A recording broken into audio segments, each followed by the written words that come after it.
1 Kings chapter 14. At that time, Abijah, son of Jeroboam, became ill. And Jeroboam said to his wife, "Go, disguise yourself, so that you won't be recognized as the wife of Jeroboam. Then go to Shiloh. Ahijah the prophet is there, the one who told me I would be king over this people. Take 10 loaves of bread with you, some cakes and a jar of honey, and go to him. He will tell you what will happen to the boy." So Jeroboam's wife did what he said and went to Ahijah's house in Shiloh. Now Ahijah could not see, his sight was gone because of his age. But the Lord had told Ahijah, "Jeroboam's wife is coming to ask you about her son, for he is ill, and you are to give her such and such an answer. When she arrives, she will pretend to be someone else."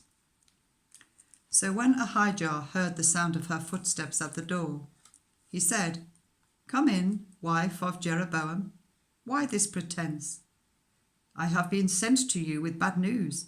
Go, tell Jeroboam that this is what the Lord, the God of Israel, says. I raised you up from among the people and appointed you ruler over my people Israel. I tore the kingdom away from the house of David and gave it to you. But you have not been like my servant David, who kept my commands and followed me with all his heart, doing only what was right in my eyes. You have done more evil than all who lived before you.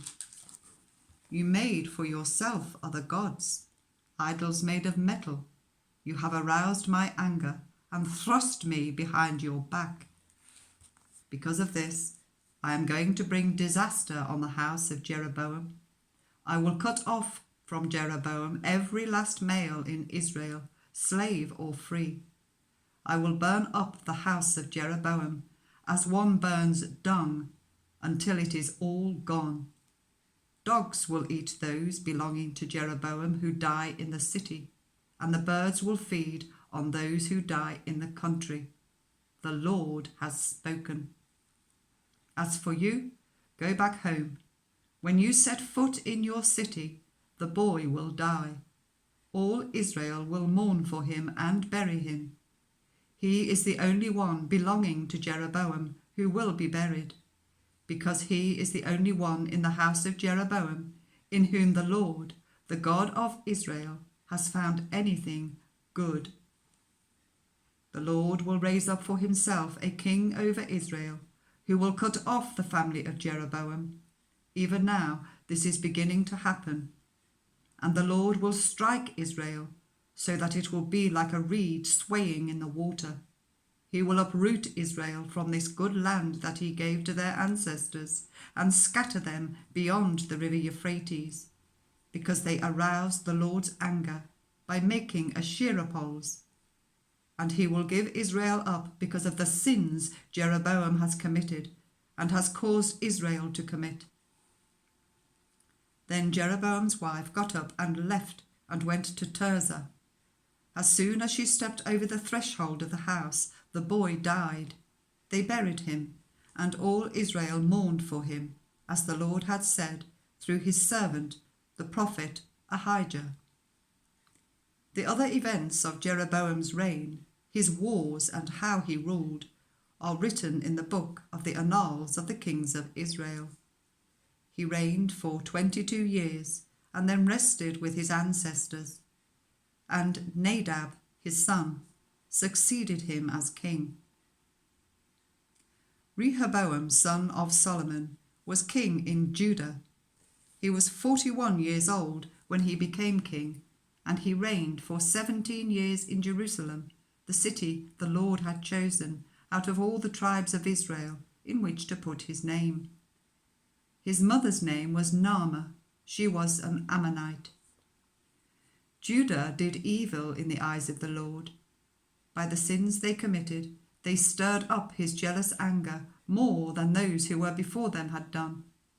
They also set up for themselves high places, sacred stones and Asherah poles on every high hill and under every spreading tree. There were even male shrine prostitutes in the land. The people engaged in all the detestable practices of the nations the Lord had driven out before the Israelites. In the 5th year of King Rehoboam, Shishak, king of Egypt, attacked Jerusalem. He carried off the treasures of the temple of the Lord and the treasures of the royal palace. He took everything, including all the gold shields Solomon had made. So King Rehoboam made bronze shields to replace them, and assigned these to the commanders of the guard on duty at the entrance to the royal palace.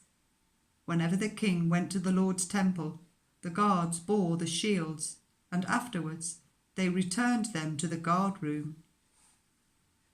As for the other events of Rehoboam's reign and all he did, are they not written in the book of the annals of the kings of Judah?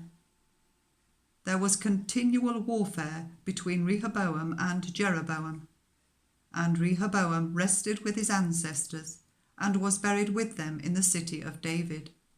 His mother's name was Naamah. She was an Ammonite, and Abijah, his son, succeeded him as king.